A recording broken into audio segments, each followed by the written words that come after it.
Hey guys, HDvee here and welcome to a brand new video. Today we have a very interesting topic to go over because a 4chan post from the very start of 2020 has resurfaced because it basically got everything right that we saw in the Pokemon Presents. It is still just a rumor at the end of the day. They could have got lucky, so take it with a grain of salt, but we're going to be taking a look at it today and see what they've said. So if you are excited for the video, as always, make sure to drop a like down below. Let's try and hit 500 likes. It really does help out. Takes you a second of your time. Leave a comment. What do you think about this rumor? Do you think it's going to be true, or do you think they just got incredibly lucky? And subscribe if you're brand new. We do daily Pokemon content on this channel. Keep you up to date with everything to do with Pokemon this year, especially as well. With all of that out of the way though, let's get into the video and take a look at what this rumor says.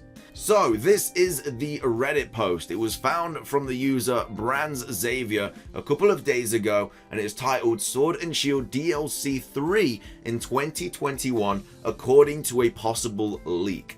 So basically this is the leak that they are referring to. It was posted on the Sunday 23rd of February 2020. It's just titled Updates by 5 Minute Talk, and it says, I will be on here for 5 minutes answering questions on my post. Nobody asked a question, so that was great. Yeah, that's basically the 4chan post, but it's all summarized here. So it says, the following 4chan post had claimed that the Pokemon Diamond and Pearl remakes for 2021 will be a simple remake, which is basically what it is, and it will not replace Pokemon Sword and Pokemon Shield. He also relatively predicted the amount of Pokemon that would return in DLC 1+2, because obviously at the start of 2020 it was before the Isle of Armor and the Crown Tundra had come out. We didn't know how many Pokemon were going to be in the new DLC. The leaker then claims that a third DLC for Pokemon Sword and Shield is coming in 2021, so it is this year, and it will bring back all Pokemon along with 3 new mythical Pokemon. He mentions a 2022 game as well, which is called Project Kinjin. Don't know if I got that right, which could be the code name for Pokemon Legends Arceus, because obviously all these games do have code names. I can't remember what the one for Let's Go Pikachu and Eevee was. I think it began with a B, but I'm not too sure. But yeah, they do have code names and stuff, so that would also make sense. But this is the actual post. It says, Sword and Shield, oh boy. The next few games will be. So in 2020, we've got Sword and Shield, which is DLC 1+2. Obviously, we already knew about that, but it says plus 200 mons, which is basically what we got. And it says 2021 Diamond and Pearl remakes, which is going to be a simple remake and will not replace Pokemon Sword and Shield. It'll have the Sinnoh Dex plus 100 more Pokemon, I'm guessing from other regions. And it says 2021 Sword and Shield DLC 3, releasing the rest of the missing Pokemon plus 3 new mythicals, and then 2022 is Project Kinjin. This would be like an insane rumor if they had got the names right of the Pokemon Diamond and Pearl remakes, but they didn't do that. They just said it's the DPP remakes, which are going to be simple remakes, will not replace Sword and Shield. So what I think they mean by not replacing Sword and Shield, and we'll go over these comments as well, because these comments on the post actually summed up very, very good. But basically, not replacing Sword and Shield could be the fact that Sword and Shield could stay as the kind of like the hub of the competitive scene. Sword and Shield make it incredibly easy to competitively breed and make Pokemon that have good IVs and good EVs and good stats and everything like that. Natures you can change and everything with the bottle caps. All that has basically made it because Sword and Shield is just the home of competitive, in my opinion. I don't think Diamond and Pearl remakes are gonna really break into that. We already know that Legends Arceus aren't going to, because they don't even have multiplayer.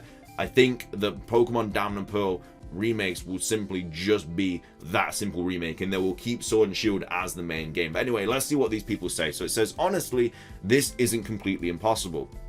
If the rest of the Sinnoh Pokedex gets added to Pokemon Brilliant Diamond and Shining Pearl, there's only about 70 Pokemon left that would be completely absent from Generation 8. Throw in a few extra Pokemon and you've got your 100. Assuming that Pokemon Brilliant Diamond and Shining Pearl are also compatible with Sword and Shield in some regard, i.e. for trading and battling at least, Adding in the rest of the unavailable Pokemon would also make sense, since both games appear to run on the same engine. I'm still going to assume this is some random channel LA, I don't know what any of that means, but considering that it is that accurate to how the release schedule looks, and a year beforehand no less, I wouldn't be surprised if it is legit. That's the thing, like, because it was literally, like, this was released in the start of 2020, they kind of got everything right, so it is very, very interesting. This person says, I mean, it is possible. I doubt that Game Freak themselves will divert resources and personnel to developing it, given they are likely putting 100% into Legends, but they could outsource any possible DLC to a third-party developer. Of course, this would likely mean no additional features like Dynamax Adventures, but we could see new additional areas to explore and catch. You also got to remember though that at Game Freak there are two different kind of like teams. You got Team A and Team B, which we know now, and Team A works on one thing and Team B works on another. So obviously Team B, which we all thought were working on Pokemon Diamond and Pearl remakes, aren't doing that. They're being outsourced to that ILCA company. So what is Team B working on? Is just both Team A and Team B working on Pokemon Legends? That easily could happen. You know, it does look like a massive game which would need a lot of people on it. Or that Team B could just simply be working on a third DLC pack. Although at the same time, we do already have the complete edition for Pokemon Sword and Shield. I find it very, very hard to believe that they're going to release a complete edition which has Pokemon Sword or Pokemon Shield plus the Isle of Armor and the Crown Tundra as a complete edition, and then a year later just release another bit of DLC. It wouldn't really make sense to me, because then that would not be like the complete edition, because you got this third DLC which is just chilling on its own. So I'm really not sure, unless they just do another complete edition with all the DLC. But again, that makes no sense at all, because it would literally just be two sets of complete editions. I really can't see it happening. But this comment is an interesting one, because it says, I don't see more Sword and Shield DLC happening, since Pokemon Sword and Shield is pretty much closed after the Crown Tundra, according to the data miners anyway. Closed meaning there's not a trail should I say, to add onto it like there was from the Isle of Armor to the Crown Tundra. Plus, Legends Arceus seems more like an all-hands-on-deck title anyway. Given how big the project is, and that they're already probably stretched for the next gen during the pandemic, I can't see them splitting most time for Galar and when they are ready to move on from it. I'm not necessarily saying he was wrong, because I don't really have the time frame when he said this, but plans probably changed a lot during 2020. If there were plans for a DLC 3, they probably shelved or trashed it during that time, like they can the X and Y follow-ups. Now, new mythicals, maybe. We did get Meltan and Melmetal. I think at this point they'll probably either do 1 or 2 for the Sinnoh games, or if they're smart, they'll save them for Generation 9. Mythical Pokemon are basically just movie promo bait anyway, and it's about this time of the gen that they might start soft promoting the next gen. Not just with mythicals, they did this for 2000 with Lugia, Heroes with Latias and Latios, Lucario in the Mystery of Mew, Zoroark, and I think Magearna was the last one done this way, not counting other Pokemon that made cameos and shorts and the anime like Kecleon and Noivern. And then this person just says 3 new mythicals, lol.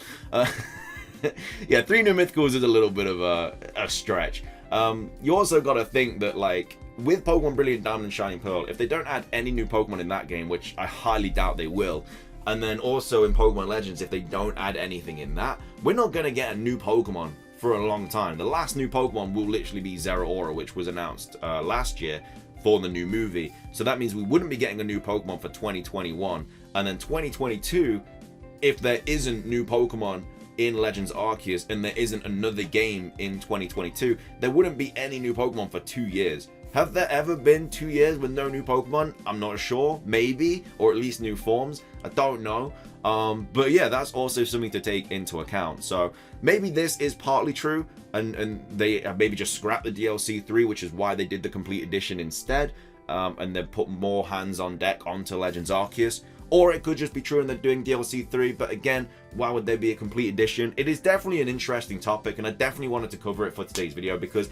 it is a rumor at the end of the day, but also it's a very, very interesting one which could be true. And a lot, like I said, I like reading people's different takes on it because they're not just slandering it, because it does actually have a little bit of evidence to supporting it. It's not just a random rumor. It has actually predicted quite a few things right. Again, this could all just be fake and they might have just got incredibly lucky. But there was barely any rumors online saying that it was just going to be a simple remake. There was stuff about it going to be set in the future. There was stuff about it being obviously set in the past, new Mega Evolutions, Dynamax being linked with Sword and Shield. There's all these kind of crazy rumors. This is the only one that really said it was a simple remake, plus they got the 2022 thing as well, kind of, if the codename for Arceus is Kinjin. If we do find any information about Project Kinjin, then this, I guess, has to be true, which means that we would be getting a third DLC for Sword and Shield. We'll have to wait anyway. I really wish someone asked a bloody question.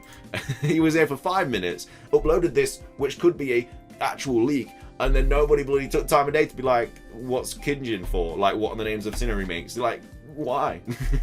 Anyway, though, that is pretty much going to be everything for today's video. It was a really, really interesting topic to cover. I hope you guys enjoyed it. I know a lot of people don't like rumors and stuff, which is why I only do like one a week now, if that. But this one I thought was too interesting to pass up on. Thank you so much for watching, though. If you did enjoy it, drop a like down below. Let's set 500 likes. Leave a comment. What are your thoughts about this? Do you think it's true? Would you like a third DLC as well, or is it not really your cup of tea? And subscribe if you're brand new. We do daily Pokemon content on this channel. That's everything from me. Thank you for watching. Have a fantastic rest of your day. And until next time, peace.